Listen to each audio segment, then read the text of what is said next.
Welcome to Mrs. Shuttleworth's Emporium of Excellence, and today we're going to have a look at how you can write a successful film review for GCSE in the exams. So I have put a link in the description underneath as to where you can find the pack that I'm referring to. So in that pack, it just takes you through the points that I'm going to take you through today and a review that I wrote as an exemplar of a successful film review.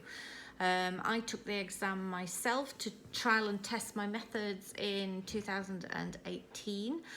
So I know that the little formulas that I'll talk to you about are successful in terms of using them as a vehicle to show off your own skills in transactional writing during the exam. So we're having a look at film reviews today. It's quite a popular question. Often exam boards, particularly if they ask you to write two pieces of transactional writing, will ask you for a formal piece and a more informal piece of writing, and the film reviews fit into the more informal piece. Often they are writing they're written for a general audience or a young audience, young adults or a teenage audience. So you can afford to be quite lively in a film review, which is nice. It's something that you should enjoy writing. Now, I have to say, I have written film reviews on made up films. I've just made it sound convincing. No one checks. The examiners don't Google whether this film exists. It just has to sound right. It has to use the patterns and the constructs and the traditions of a film review. So I will definitely take you through some of the typical content of a film review today. Okay, so if you haven't done so already, click through, get the pack up and running, pause me for a second, and then meet me back here and we'll start to have a look at how I constructed my film review, and that will help you construct your own. Okay, so I usually like to follow a 5-paragraph rule in transactional writing during exams. It's really based on the model that I teach is for EDUCAS, but I have marked for AQA language on the transactional writing paper. So I know that it fits and works for both. The reason I use a 5-paragraph structure is it gives you a chance to show that you can introduce in the format you're asked for, a paragraph of introduction or an introductory section. Then you have 3 main ideas that spans paragraph 2, 3 and 4, and then you conclude in the way that the format asks for. So obviously today it's a film review and we're going to conclude it like a film review. So if you think about it that way, that's about 5 minutes per paragraph or section. 5 minutes introduction, 5 minutes paragraph 2, 5 minutes paragraph 3, 5 minutes paragraph 4, 5 minutes conclusion. So that takes you to about a 25-minute mark. That then, if it's a half-hour write, gives you some time to plan and proofread, or if it's the AQA where you're only asked to do one thing, you can extend some of your paragraphs. Okay, but there's plenty of sustain in that writing for you to get the very, very highest grades. Okay. So on the pack then you will see that in paragraph 1, what I suggest is that just for the moment, until later in the paragraph, you kind of leave the film or the TV box set, it might be a TV box set, that you are reviewing to one side for the moment. You have got some relationship and rapport building to do with your audience first, because it's about getting them to trust you and getting them to believe that you do know what their lives are like and what would benefit them. Then you can start to sell the film to them. So my recommendation is that you build a little scenario that might be typical of many young people on a Saturday night, for example. That, you know, those downtimes when we get to enjoy watching something of our own choosing rather than revising. So you will see then on the pack that I suggest you hook your audience in, and we know that personal address does that. And we know that building their life story things that they recognise that aren't too different from their own worlds is going to be really helpful. So here's how I did paragraph 1. It's Saturday night and you've just had the most miserable of days working your Saturday job to earn what seems like 5 pence, certainly not enough to treat yourself to a full cinema experience. What are you to do? Sit about and mope like it's a wet weekend in January? No, you're not, because you're a strong, independent teenager in charge of your own destiny. You are going to say, have a night off revision, treat yourself to a party bag of minstrels, and log on to Netflix to watch Twilight and chase away the January blues with a little vampire passion. So you can see that actually 4/5 of that paragraph is really just taken up with scene setting, and that, you know, could be fairly typical. You might swap out a few things, you know, you might decide this is a summer movie, it's July, you might decide it's a Christmas movie, you might decide it's Halloween-y. It's up to you. You can swap out some of the details. But what I'm encouraging you to do is build a scene that your reader would recognise from their own lives. So, you know, you're revising for exams. The rest of the 14, 15, 16-year-olds, you know, probably filling some of their weekend with some sort of schoolwork, okay? Saturday jobs, or, you know, you've finished visiting grandma for the afternoon. Just build something of their lives. Okay, now what I also did, rhetorical questions are useful at this point to draw in, you know, are you going to do this? Or are you going to do this? And then you might want to tell them, well, no, you're not going to do that. What you're going to do is this instead. So you're guiding and leading them towards your film or box set. And then only in that last sentence, I suggest that they're going to go off and watch, in my case, Twilight, in your case, whatever you've decided on. Also, you can spend a little bit of time on what sort of food they're going to get. So I've mentioned a party bag of minstrels, but it could be a pizza, and, you know, it could be a green grass smoothie, whatever floats the boat of the audience that you're trying to aim for. Okay, so you're filling page up and you're showing those techniques. I've got personal address in there, I've got rhetorical questions in there, I've got some scene setting, some description in there, I've got a triple in there. You're going to say, have a night off, treat yourself to a party bag of minstrels, log on to Netflix. So you hear the triple going by. So there's plenty for the examiner to be ticking there, and you're sounding pretty confident in yourself. Okay, now we get to paragraph 2. So we've hooked our reader in and they're kind of going, oh, okay, you get my life. And you're saying that this film would be quite good for me. Fantastic, I'll keep reading. So by paragraph 2, we have a responsibility now. Now that they know we are going to review a film that might be suitable for them, we have a responsibility to tell them some of the basics of that film. So what are we interested in? Probably who these characters are, what type of genre we are looking at, what plot, what's some of the story. Give me a feel for the story, but please don't give the ending away, because that would not be the format of film review. Okay, so let's hear mine going by, and then we'll kind of unpick how I've done it. So mine starts with an instruction to the reader, because it's up to me to be firm with them and take them through what they need to be doing to enjoy this film.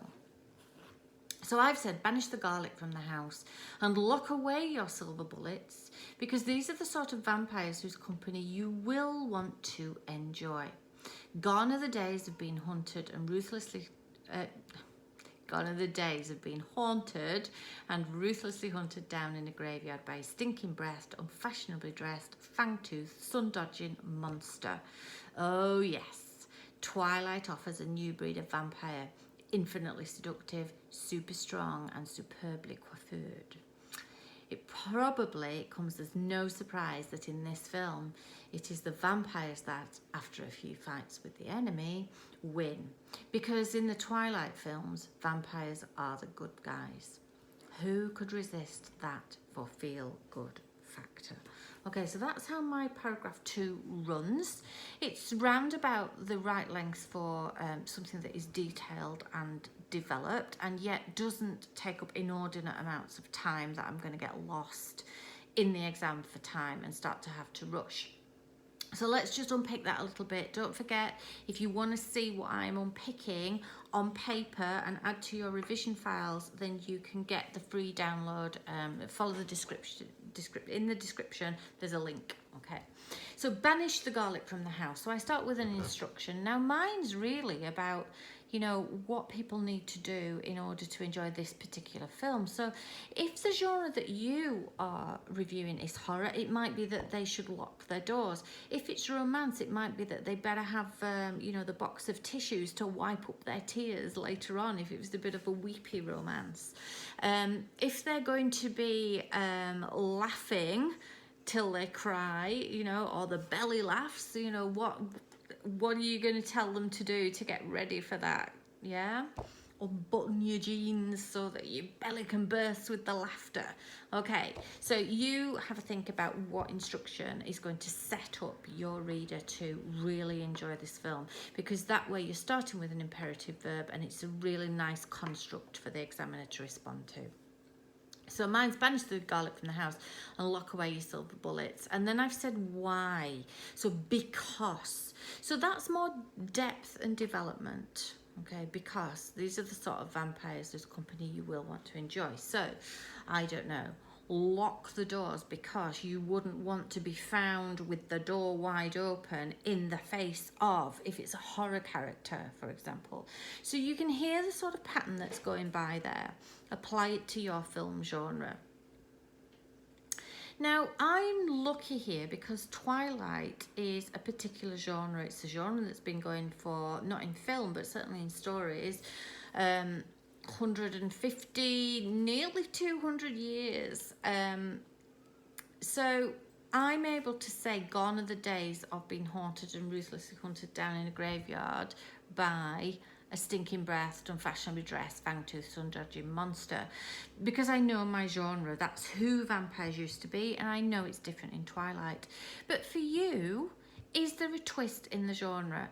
The truth is that most films, when they come out, push the genre on a little bit further. They'll do something new, but they'll also nod to the past. So if it's an action-adventure film, for example, I'm probably going to be expecting that there's going to be a high-speed car chase at some point, that the lead character's life is going to be in danger at some point. So do suggest something about the type of film this is. What does it use that is familiar? What does it use that is new? If you don't know, but you are reviewing a real film, make it up. Just make it sound believable. Okay, this is not really about how accurate you are about the film and the genre. This is really about how are you managing language and a convention. Okay, so don't get het up in, well, I don't know, I don't really know what the history of this genre is. It doesn't matter. Make up a bit of history for it. Okay, but what you will hear is that I have, knowing this type of character, really looked at how to describe them. So stinking breast, unfashionably dressed, fang-toothed, sun-dodging, lots and lots and lots of adjectives. Okay, so if you're describing a cowboy, I don't know, what's it going to be? Gun-toting, lassoing, something else, you know, spurred boot wearing. You can make it up with the character that you are specifically interested in. So give them some description there. I've got that conversational tone. Oh yes, it gives me the opportunity to put a very, very short sentence, and that sentence is exclamatory as well. And then I've said what this film offers, something new. Now look at the fact that I have used a colon, a new type of, so it's a vampire here, but it could have been a new type of action hero, a new type of anti-hero, a new type of leading lady, a new type of romantic lead. And then I use a colon and I describe what that new type is. So I have got a triple after that colon. Infinitely seductive, super strong and superbly coiffured. Now, I took the time to do a little bit of alliteration there because I know, again, that's something that my examiner is going to respond to, because I've taken the time to make my piece work on the ear and the eye with the S's, but also described accurately. So you're going to get rewarded, and there's that triple there as well. So what else did I do in this paragraph? It probably comes as no surprise that in this film, blah, blah, blah. So you can steal the beginning of that sentence. It probably comes as no surprise that in this film, if it's the Batman series that you're doing, that, you know, Batman wins in the end. Yes, we did give away the ending there, didn't we? But in Batman films, we know that he does. So what's no surprise, or what is the surprise in this film that we're looking for? Okay, now I've reviewed the characters as a big lump, but you might just look at one particular character in your film review. The genre, you might look at the history, as I've said, or you might just say, hey, I think it's a new genre, this. It's difficult to classify. Why is it difficult to classify? You could describe that. Another thing just to note about paragraph 2 is I have finished it on a rhetorical question. If you can shake up the variety of opening sentence types and closing sentence types in paragraphs, then you're going to be rewarded for that. Don't fall into every sentence a simple sentence, regardless of your poor readership who are going, oh my goodness, they're all 8, 9, 10 words, this sentence is really, really boring. Look at your sentence types and your sentence structure. So I have gone with, who could resist? Well, what is it for your film that is irresistible? Okay, and then stick your question mark on the end. Paragraph 3, let's move on then. That last one took us 5 minutes to write. Paragraph 3, we move on.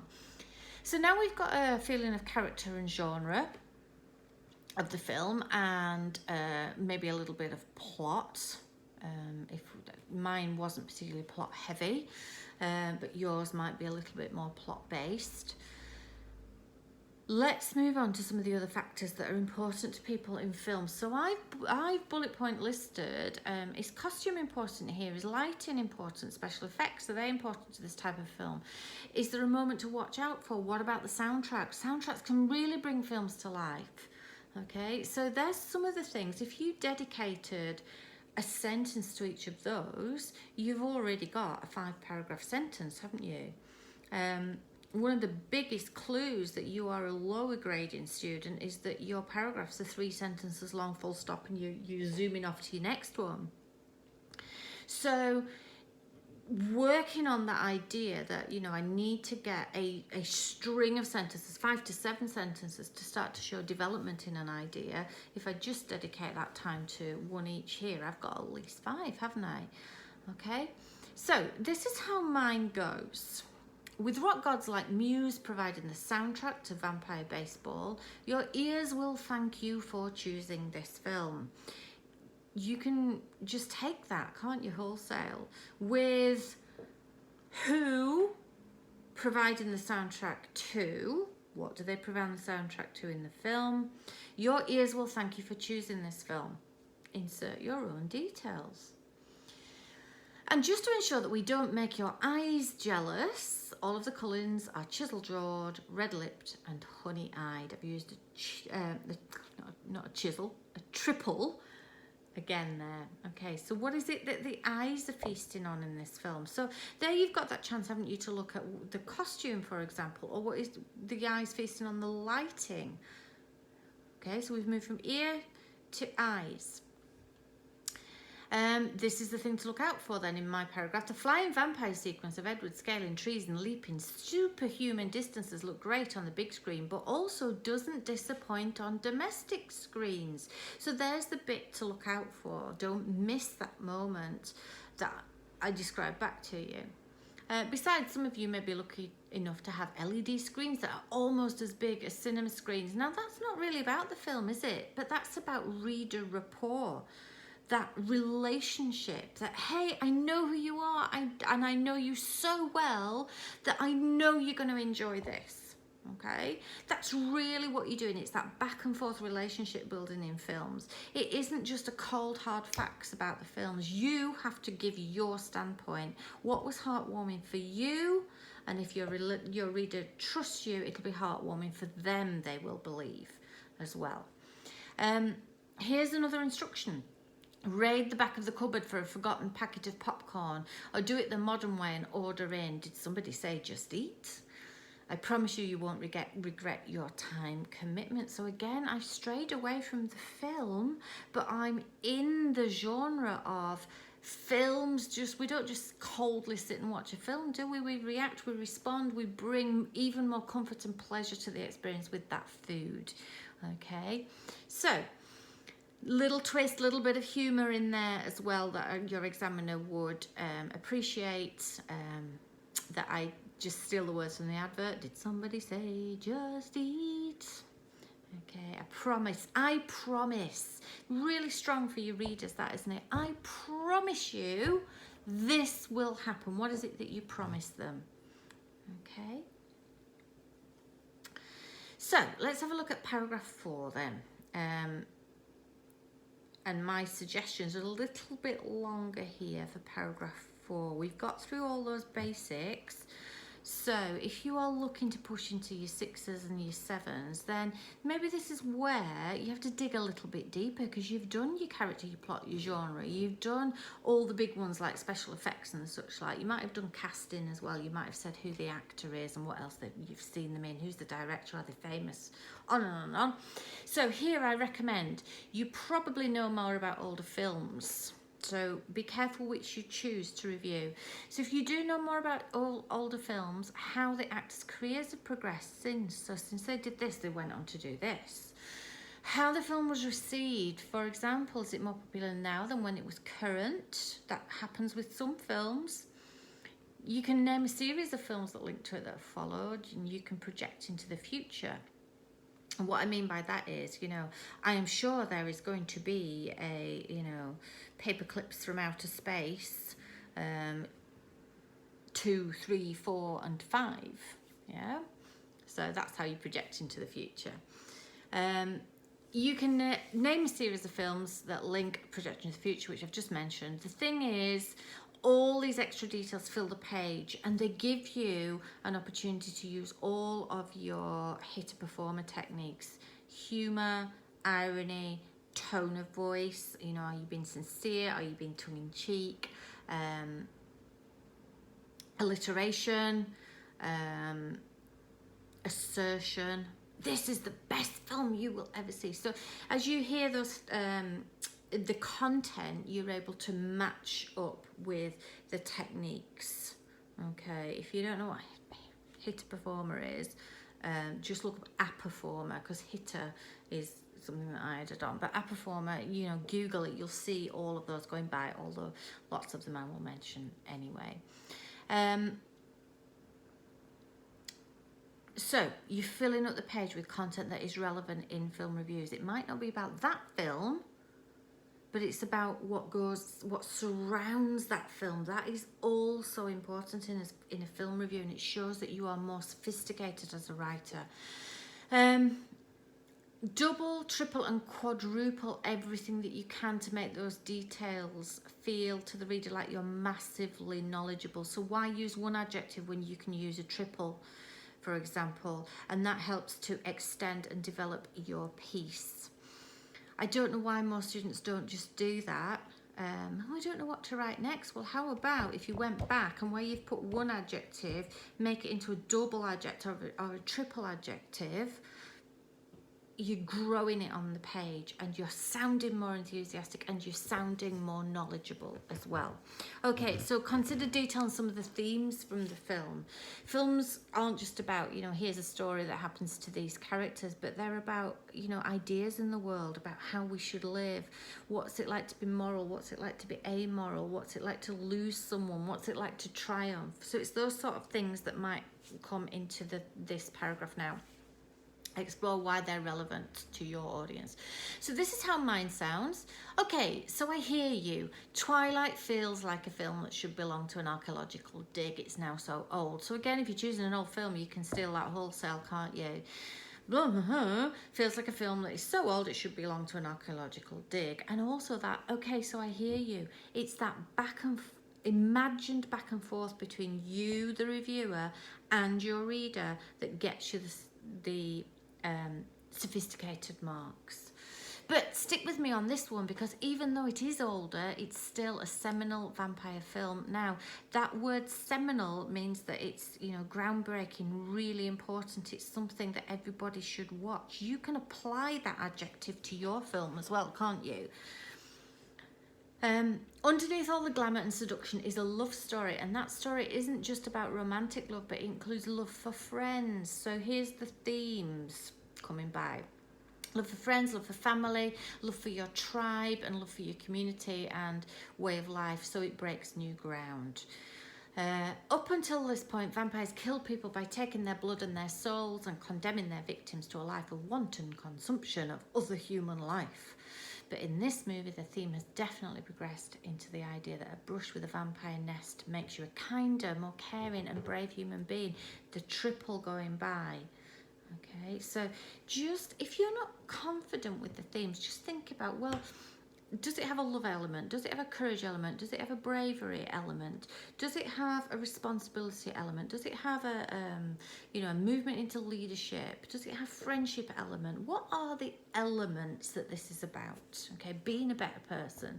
Have a think about that and detail that to your reader, who's probably going to be your examiner, isn't it? Detail, detail, detail will really get them on your side. And then again, you know that when I get to the end of my paragraphs, I like to do something special with that last sentence. So I have put, now there's nothing wrong with more love and care in this world, is there now? I've got a double now. Shouldn't really have. I should strike one of those out.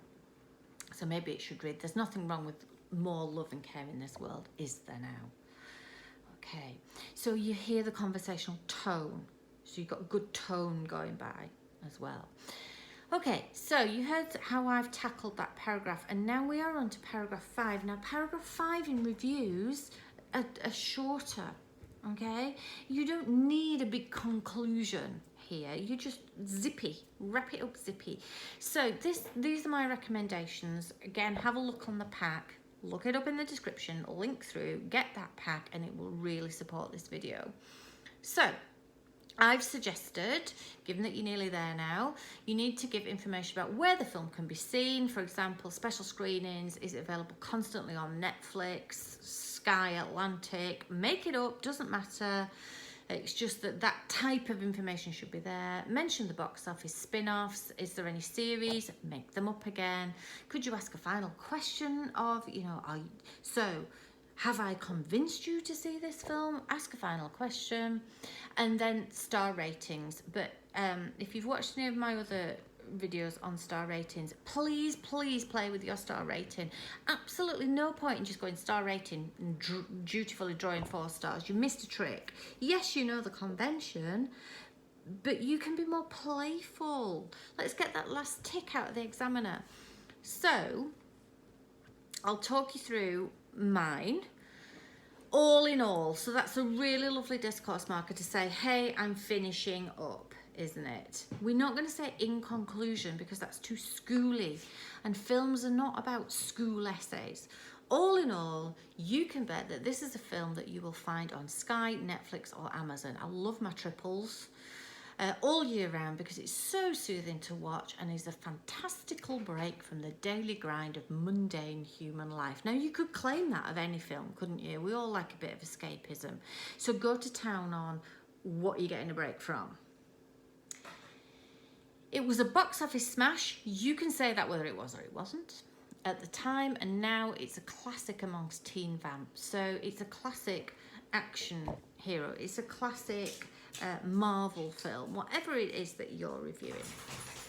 Best of all, always start with the best of all. And then what is best of all about this film? Best of all, you've got Saturday night covered with Twilight, and on Sunday you can follow up and watch Eclipse and Breaking Dawn. Now, you can do that with any any series, and if your film or TV series is not in a kind of season 1, 2, 3 or film 1, 2, 3, then make up the names of the next seasons or the next films, of which there are parts 1 and 2. I just can't imagine life getting better than this. I could insert that into any film review. I just can't imagine life getting better than this! Exclamation mark! Because it gives me an opportunity to show I know a variety of punctuation. The only question left to ask is, will you be Team Edward or Team Jake? So it was dead easy for me to do the only question left to ask is, but you can make yours more general. You know, will you be buying popcorn or pizza? So you've got the alliteration there as well, just to show off to that examiner. Okay, and my star rating reads, and you'll probably recognise this, it's one that I always use on the end of my film reviews. Star rating, never mind 5 stars, this film is worth a whole galaxy. Okay, exclamation. So it's a nice strong finish as the examiner's having to make that final decision. Okay, so it took me half an hour to talk you through it. This should take about half an hour for you to write and create. Have a look at how that's done, add that to your revision folder, come back and read it, come back and watch this. There's other videos available. Please smash a like for me, and don't forget to subscribe so that you can get the latest details on what other piece of transactional writing or reading or whatever, creative prose, whatever the heck else I have done lately. Okay, so absolute best of luck. Let me know in comments how you've got on, how your teachers have responded. That'd be really lovely to know. Okay guys, so thanks for watching, and I will see you next time. Bye bye.